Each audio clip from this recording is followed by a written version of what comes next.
ఉత్తరాంధ్ర నియోజకవర్గాల్లో ఆసక్తికరమైనటువంటి నియోజకవర్గం రాజాం. 2009లో నియోజకవర్గాల పునర్విభజనలో భాగంగా రాజాం నియోజకవర్గం ఏర్పడింది.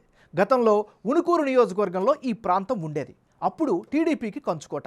గతంలో ఉణుకూరు నియోజకవర్గం నుంచి టీడీపీ తరఫున కిమిడి కళా వెంకట్రావు 4 సార్లు గెలిచారు. 2009 నుంచి టీడీపీ ఇక్కడ గెలవలేదు. 2014, 2019లో 2 సార్లు వరుసగా వైసీపీ నుంచి కంబాల జోగులు విజయం సాధించారు. వైసీపీ ఈసారి సిట్టింగ్ అభ్యర్థిని మార్చింది. వైసీపీ నుంచి తాలే రాజేష్ పోటీకి దింపింది. టీడీపీ సీనియర్ నేత ప్రతిభా భారతి టిక్కెట్ ఆశించారు. అయినా విపక్షాల పొత్తుల్లో భాగంగా సీటు టీడీపీ అభ్యర్థి కొండ్రు మురళీమోహన్కి దక్కింది. మరి big TV exclusive election survey పందెంకోళ్ళు 2 సర్వేలో వెల్లడైనటువంటి అంచనాలను ఇప్పుడు పరిశీలిద్దాం. పందెంకోళ్ళు 2 లేటెస్ట్ రిపోర్ట్ చూసే ముందు ఈ ఏడాది జనవరి 24న చేసిన పందెంకోళ్ళు 1 సర్వేలో రాజాం నియోజకవర్గంలో సర్వే అంచనాలు ఎలా వచ్చాయో ఓసారి రివైండ్ చేసుకుందాం. రాజాం నియోజకవర్గంలో పందెంకోళ్ళు 1 సర్వే వచ్చినటువంటి లెక్కలను కనుక పరిశీలిస్తే వైఎస్ఆర్ కాంగ్రెస్ పార్టీకి అనుకూలంగా 46% ఓట్లు, తెలుగుదేశం పార్టీకి అనుకూలంగా 43% ఓట్లు, ఇతరులకు 11% ఓట్లు వస్తాయని పందెంకోళ్ళు 1 సర్వేలో భాగంగా రాజాం నియోజకవర్గంలో ప్రజలు వారి యొక్క అభిప్రాయంగా తెలిపారు. పార్టీల పొత్తులు, అభ్యర్థుల ఖరారు తర్వాత కీలకమైనటువంటి రాజాం సెగ్మెంట్లో పందెంకోళ్ళు 2 సర్వేలో భాగంగా వెల్లడైనటువంటి అంచనాలను ఇప్పుడు చూద్దాం.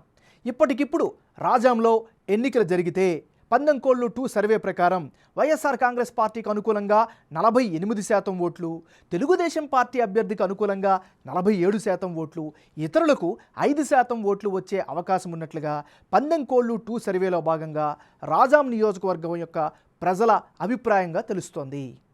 పందెంకోళ్ళు 1 సర్వేకు పందెంకోళ్ళు సర్వే 2 మధ్య జనం యొక్క అభిప్రాయం ఎలా మారింది, వైసీపీ టీడీపీ అభ్యర్థుల్లో ఎవరికి ఎడ్జ్ పెరిగింది అన్నది ఇప్పుడు చూద్దాం.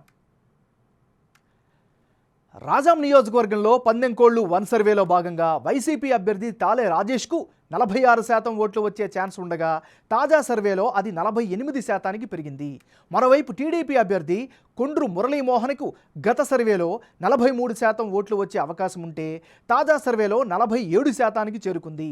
ఇక ఇతరులకు గత సర్వేలో 11% ఓట్లు, తాజా సర్వేలో 5% ఓట్లు వచ్చే అవకాశాలు ఉన్నట్లు తెలుస్తోంది. ఓవరాల్గా రాజాంలో ప్రస్తుత పరిస్థితుల ప్రకారం వైసీపీకి గెలుపు అవకాశాలున్నాయి. అయితే పోలింగ్ తేదీ నాటికి తటస్థ ఓటర్లు కీలకం కాబోతున్నారు. 2 సర్వేల్లో రాజాం సెగ్మెంట్లో అభ్యర్థుల మధ్య మారిన ఓట్ల శాతం, అందుకు గల కారణాలను ఇప్పుడు పరిశీలిద్దాం. ముందుగా రాజాం నియోజకవర్గంలో వైసీపీ సర్కార్ సంక్షేమ పథకాలే చాలా కీలకంగా ఆ పార్టీకి మారబోతున్నాయి. వైసీపీకి తూర్పు కాపు కమ్యూనిటీ సపోర్టు ఉండడం వారికి అనుకూలమైనటువంటి అంశం. మరోవైపు తాలే రాజేష్కు వ్యక్తిగతంగా పాజిటివ్ ఇమేజ్ ఈ నియోజకవర్గంలో కనిపిస్తోంది. వైసీపీకి స్ట్రాంగ్ ఓటు బ్యాంకు కూడా కంటిన్యూ అవుతోంది. మరీ ముఖ్యంగా వైసీపీ హయాంలో అంతగా అభివృద్ధి జరగకపోవడం ఆ పార్టీకి మైనస్. ఇక టీడీపీ అభ్యర్థికి కిమిడి కళా వెంకట్రావు సపోర్ట్ అయితే స్పష్టంగా ఉంది. మరోవైపు ప్రతిభా భారతి టిక్కెట్ ఆశించింది. మరి ఆమెకు టిక్కెట్ దక్కలేదు కాబట్టి ఆ ఇంపాక్ట్ ఉండే అవకాశం ఉంది. ఇక గత వరుస ఎన్నికల్లో ఓడినటువంటి సానుభూతి టీడీపీకి కలిసి వస్తుందా అనేటటువంటి ఒక ఫ్యాక్టర్ కూడా వ్యక్తమవుతుంది. అంటే ఓవరాల్గా ఇప్పటికిప్పుడు ఎన్నికలు జరిగితే రాజాం నియోజకవర్గంలో వైఎస్ఆర్ కాంగ్రెస్ పార్టీకే ఎడ్జ్ ఉన్నట్లు బిగ్ టీవీ ఎలక్షన్ సర్వేలో వెల్లడైంది. అయితే ఓట్ షేర్ ప్రకారం చూస్తే టఫ్ ఫైట్ ఖాయంగా కనిపిస్తోంది. పోలింగ్ తేదీ నాటికి స్వింగ్ ఓటర్లు కీలకం కాబోతున్నారు.